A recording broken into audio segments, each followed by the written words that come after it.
manifeste de l'Église pour un temps de rupture et d'un renouveau spirituel. L'Église de Jésus-Christ perd la voie qui mène au salut. Nous vivons, comme le constat le montre, le temps de la perversion de la foi chrétienne. C'est le temps d'un christianisme corrompu, lapidaire et pesant, qu'il faut rétablir dans sa pureté primitive. Ce manifeste surgit à un moment de rupture avec une certaine tradition spirituelle, car il faut mettre l'Église sur la voie du salut, du pardon et de la réconciliation. Pour cela, nous proposerons 75 modes de rupture avec lesquels notre Église doit renouer et faire table rase des traditions anciennes pour devenir l'Église qui transforme réellement. Il s'agit d'un renouveau spirituel vu comme fin d'un monde et naissance d'un nouveau monde. Première série de ruptures. Rupture 1. L'Église de Jésus-Christ doit marquer un tournant radical en vivant en rupture avec toute doctrine ou tendance doctrinale étrangère qui œuvre dans nos séminaires théologiques à travers les missions et ne donne pas de résultats en matière de salut. Rupture 2. Elle doit repenser les définitions que ces dénominations ont apportées du salut, de la délivrance, du péché et revoir tout cela en lien avec notre réalité sociale. Rupture 3. L'Église doit revoir ses cultes et aussi sa liturgie. Elle doit mettre au centre la parole de la foi et aussi l'intelligence de la foi, la raison. Rupture 4. Son message doit se rapporter à la situation socioculturelle et économique en rapport avec une nouvelle vision du monde. Rupture 5. L'Église doit apporter une réponse face à la division sociétale et non pas l'alimenter. Rupture 6. La division s'alimente au nom de la foi et non de nos différentes dénominations œuvrant dans le pays. Elle doit travailler sur un document de réconciliation sociétale. Rupture 7. L'Église doit tenir compte de la marque de fabrique de notre société. Nous sommes une société post-coloniale. Nos parents ont subi le sort de l'esclavage, ce qui fait de nous une société divisée. Rupture 8. Il faut travailler en vue d'une Église authentiquement haïtienne qui tienne compte de notre culture et de notre histoire. Rupture 9. Une doctrine qui n'est pas pensée et avalisée par nos théologiens haïtiens, mais écrite par nos missionnaires étrangers et qui fait force de la loi dans notre pays, marque une certaine immaturité de notre Église, de nos séminaires de théologie et de nos théologiens eux-mêmes. Rupture 10. L'Église, aujourd'hui, fonctionne à l'instar de notre société post-coloniale. Nos membres d'Église sont considérés comme des enfants qu'il faut conduire à Jésus. Il faut leur donner du lait, pas de la nourriture solide. Les garder sous notre œil, ils sont pour nos pasteurs des biens meubles, des zombies. Il ne faut surtout pas oser critiquer et s'opposer aux enseignements au risque de se faire censurer, voire de faire tomber la tête des sorts de toutes sortes. Rupture 11. Le salut de Jésus-Christ doit être une vision du monde. Il s'inscrit dans une démarche de délivrance spirituelle et sociétale. Rupture 12. Notre Église est marquée par la naïveté. Des pasteurs sans formation théologique se disent théologiens, d'autres, après un voyage à l'étranger, se disent docteurs en théologie. Rupture 13. La foi, c'est la liberté que Christ nous a léguée. Nos fidèles sont libres d'écouter n'importe quel prédicateur ou pasteur, mais ils doivent être nourris, forcément, des prédications du pasteur dont ils dépendent. Rupture 14. Notre Église a peur d'une jeunesse montante, intellectuelle, alors que cette jeunesse fait la force de l'Église. Rupture 15. La croix, c'est l'effort du Christ pour nous élever à son image. Cet acte beau, fort, sublime, est difficile à comprendre. L'acte de foi est beau, surtout parce qu'il est difficile à croire. Rupture 16. La Bible peut, à la limite, représenter un grand risque pour ceux qui en font usage, tout comme elle peut en même temps qu'une grande possibilité. Ainsi, pour l'aborder, cela requiert de la culture et de l'humilité. Rupture 17. L'Église n'est pas un refuge pour des gens qui ont peur d'un monde maléfique, mais un endroit pour affronter en commun le mal et construire un nouveau monde. Rupture 18. Nous ne sommes pas des objets entre les mains du Saint-Esprit, mais des gens avec une éducation, une âme pour sentir et un esprit pour comprendre. Rupture 19. La révélation divine contribue à rendre Dieu visible dans la société. Elle donne à celui qui la possède de l'assurance et de l'ascendance. Deuxième série de ruptures. Rupture 20. Ceux qui en ont eu une formation théologique dans nos séminaires de théologie, de nos centres de théologie, sont des gens dangereux pour notre société. Rupture 21. Notre enseignement théologique reste strictement un enseignement étranger, fortement influencé par des doctrines théologiques étrangères et qui n'ont aucune valeur politique, sociale et économique. Rupture 22.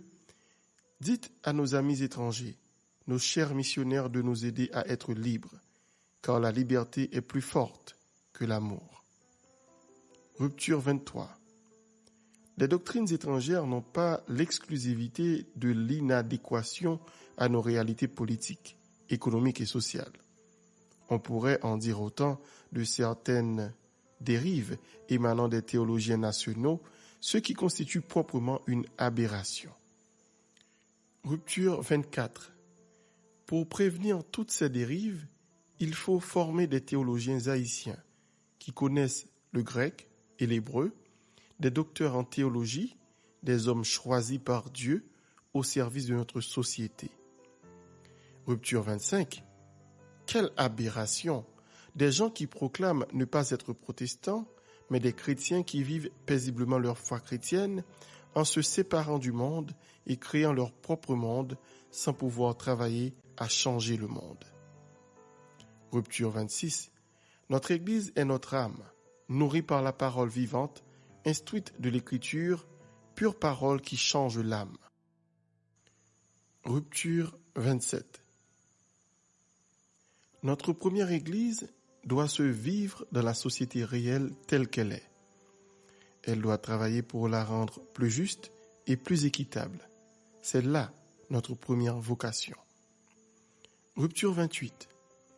La descente en enfer de ce pays conduira certainement à la perte de notre souveraineté et à une occupation totale et complète. Dès lors, nous verrons détruire sous nos yeux nos églises, nos temples, notre argent partira comme de la fumée, d'où l'intérêt de l'Église de travailler à la construction d'une société. Rupture 29. Notre première Église, c'est nous qui formons la société de demain. Ce sont nos enfants, l'avenir de notre nation. Rupture 30. Il faut se soulever contre nos prophètes, nos pasteurs autoproclamés, qui n'ont aucune formation théologique, qui ne jouent que sur notre misère, qui profitent de notre pauvreté pour s'enrichir. Rupture 31. L'enfer que nous voulons éviter, nous le vivons déjà ici-bas, et nous laissons cet héritage à nos enfants. L'enfer, c'est l'étiquette d'être ce que nous sommes aujourd'hui, pauvres, barbares, sauvages, et cela, nous le portons partout. Rupture 32. C'est au nom de l'Évangile que nous construisons notre propre enfer, car notre Église n'ose pas s'exprimer contre le mal. Dans ce cas, il n'y a pas de différence entre le ciel dont nous parlons, le désespoir, le quasi-désespoir et l'insécurité. Rupture 33. Et si le ciel dont vous parlez ressemble à celui-là, votre ciel n'existe pas, car notre Dieu ne donnera jamais un ciel aussi chaotique et même chimérique à ses enfants. Rupture 34. Il faut se soulever pour que nos facultés de théologie aient un programme qui tienne compte d'un enseignement global où il faut étudier le grec, l'hébreu, la rhétorique, transformer nos curriculums et l'adapter à notre nouvelle vision du monde et du salut de Jésus. Rupture 35. Il faut ouvrir nos enseignements théologiques à la science, le confronter aux sciences humaines et sociales. Rupture 36. L'assurance du salut que nous prêchons et continuons à chanter est nulle, car toute assurance est avant tout rupture avec un monde dont nous ne voulons plus. Rupture 37. L'histoire de Jésus et mon histoire doivent être liées. Si cette histoire dont vous me parlez n'a aucun rapport avec ma propre histoire, elle est nulle et non avenue, car on ne naît pas chrétien, on le devient. Rupture 38. Un pasteur illettré n'est pas digne de conduire un troupeau. Ces gens illettrés sont un véritable danger, car ils se servent de l'Évangile pour maintenir des gens dans la peur et en tirer profit par la suite. Rupture 39. Ceux qui ont peur de leur salut, peur de se révolter, il faut leur dire que l'enfer est à leur côté et c'est cette peur qu'il faut affronter. Rupture 40. Dites à votre pasteur que le temps ne saurait convenir à la construction de grandes églises. Le temps est à la rupture, dans la mesure où le constat est tel, Dieu se tait. Rupture 41. Dans ce silence, notre vie est menacée.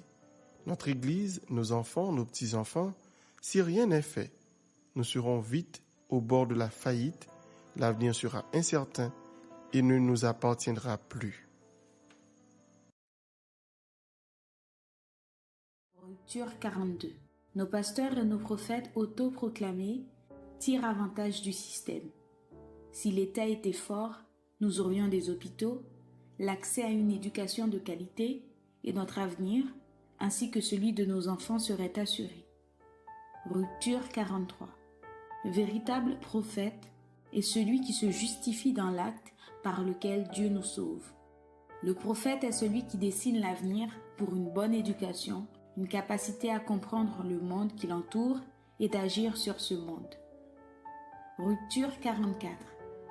Peuple de Dieu, je vous encourage à vous révolter contre des pasteurs illettrés, intellectuels paresseux, qui font fi des livres, qui vous préparent des sermons inappropriés, sans contenu et qui ne comptent que sur le Saint-Esprit. Vous n'êtes pas liés à une église, car l'église c'est vous. Le diable c'est eux. Rupture 45. Il ne faut pas aller trop loin. Le diable est là, tout près de nous. C'est un enseignant illettré, un pasteur sans formation ou formé dans nos institutions théologiques, un prophète illettré et sans conversion réelle. C'est un diable en personne. Rupture 46. L'Église vous propose une définition de puissance de l'Évangile d'une façon erronée, débile et qui n'est pas biblique. La puissance de l'Évangile, dynamis, c'est aussi la capacité de se regrouper. C'est encore le bon sens, se donner les moyens de comprendre. Rupture 47. Vous croyez dans le christianisme tel qu'il nous a été transmis par nos grands-parents, sans vous rendre compte qu'il jouait un rôle majeur dans l'histoire de l'esclavage. Tout est dans la force d'interpréter. Rupture 48. Notre christianisme est peut-être le malheur de notre société. Pour cela, il faut le retravailler et le mettre à notre service. Troisième série de ruptures. Rupture 49. Être chrétien n'enlève donc à personne le titre de citoyen haïtien. Quand ailleurs, le haïtien est traité de misérable, de pauvre, les chrétiens en font partie. Rupture 50. C'est en vertu de ce titre que la condition du chrétien ici et maintenant n'échappe pas à celle du monde. Ainsi s'explique que quand ailleurs les autres font éloge de notre musique, coupé clouré, etc., les chrétiens n'en sont pas exempts. Rupture 51. Être chrétien revient donc à être quelqu'un dans le monde, quelqu'un qui est appelé à transformer le monde et être sel de la terre. Rupture 52. Et ce qui vaut pour la condition de vie du chrétien vaut également pour ceux qui ne le sont pas. Cela suffit pour parler de la fuite de nos jeunes en raison de la misère et de la pauvreté vers des pays étrangers. Ces jeunes sont majoritairement de nos églises. Rupture 53. Les chrétiens ne sont pas du monde, mais dans le monde. Ce bout de texte reçoit une interprétation débile, inappropriée, dans la mesure où les deux mondes se distinguent, mais ne se séparent pas. Rupture 54. Il faut enseigner aux chrétiens que les leçons que nos parents, nos grands-parents nous ont apprises à l'école du dimanche ne sont pas des vérités éternelles. La seule vérité éternelle est Jésus-Christ. Rupture 55. C'est faire injure à la parole de Dieu d'employer dans un sermon autant et même plus de temps à prêcher sur la dîme que sur le salut. Rupture 56. Il est inacceptable que le pasteur joue sur l'émotion des gens pour les forcer à donner de l'argent. Rupture 57. Il faut aussi rappeler aux chrétiens qu'une lecture fondamentaliste de l'écriture se fait souvent au détriment de l'esprit du texte. Or, la lettre tue et l'esprit vivifie. Quatrième série de ruptures. Rupture 58. Dites au pasteur que les démons qu'ils sont en train de chasser ne sont pas les vrais démons, car les vrais sont la corruption, la pauvreté, la misère, la haine. Rupture 59. Dites au pasteur que dans leur campagne d'évangélisation, il ferait mieux de programmer des campagnes de reboisement que de chasser les esprits mauvais, car après les avoir chassés, il semblerait qu'ils prennent le même autobus que vous et qu'ils s'installent dans la capitale. Rupture 60. Dites au pasteur que nos vrais démons, c'est le manque d'éducation de qualité, c'est la faiblesse de l'État qui ne met pas à notre disposition des hôpitaux, ainsi qu'une assurance maladie afin de nous permettre de vivre dignement. Rupture 61. Nos vrais démons, c'est l'enseignement reçu dans les séminaires de théologie qui ne nous enseigne rien du tout sur notre société, sur notre passé colonial et continue à promouvoir la méthode de nos missionnaires étrangers. Rupture 62. Nos vrais démons, c'est la médiocrité, la passivité et la facilité avec laquelle les choses sont faites. Rupture 63. Nos vrais démons, c'est l'incapacité par manque de formation universitaire solide de travailler ensemble, d'assumer notre histoire et notre passé pour les renouveler. Rupture 64. Nos vrais démons, c'est notre incapacité de dialoguer afin de laisser un héritage solide à nos enfants. Rupture 65. Nos vrais démons, ce ne sont pas les lieux historiques tels que la Souvenance, Soukri, car ce sont des patrimoines historiques. C'est plutôt notre incapacité à cultiver notre pensée, à faire évoluer notre façon de penser les choses. Rupture 66. Nos vrais démons, ce n'est pas le fait de ne pas écouter ce qu'on appelle musique païenne, car ces musiques-là nous donnent une reconnaissance internationale. Rupture 67. Nos vrais démons, c'est l'incapacité de travailler avec le Saint-Esprit, de coopérer en vue de donner naissance à un monde nouveau. Rupture 68. Il serait grand temps de s'interroger sur l'opportunité de construire des églises gigantesques au nom d'une nouvelle sainteté. Rupture 69. Et encore, pourquoi nos églises n'ont-elles aucun projet de société ? La nouvelle tâche consiste à une nouvelle sainteté qui est celle de se voir en train d'adorer dans un temple du prestige de celui de Salomon. Rupture 70. Et encore, quelle est cette nouvelle sainteté qui soumettrait nos fidèles à une fausse paix, une fausse sécurité, une fausse croyance ? C'est les rendre malheureux. Rupture 71. Notre vraie sainteté vient du fait que nous sommes vraiment les fils de Dieu, mis à part pour Christ. Rupture 72.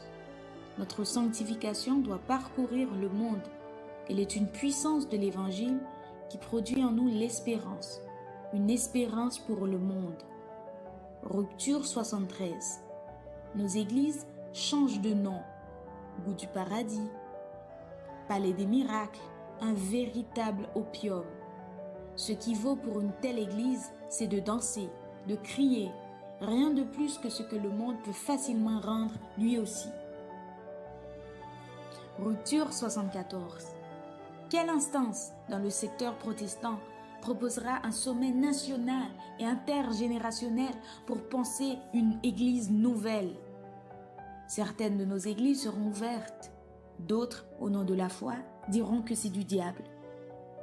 Rupture 75. Les modes de rupture dont il vient d'être question s'inscrivent dans une démarche de soulèvement et de révolte.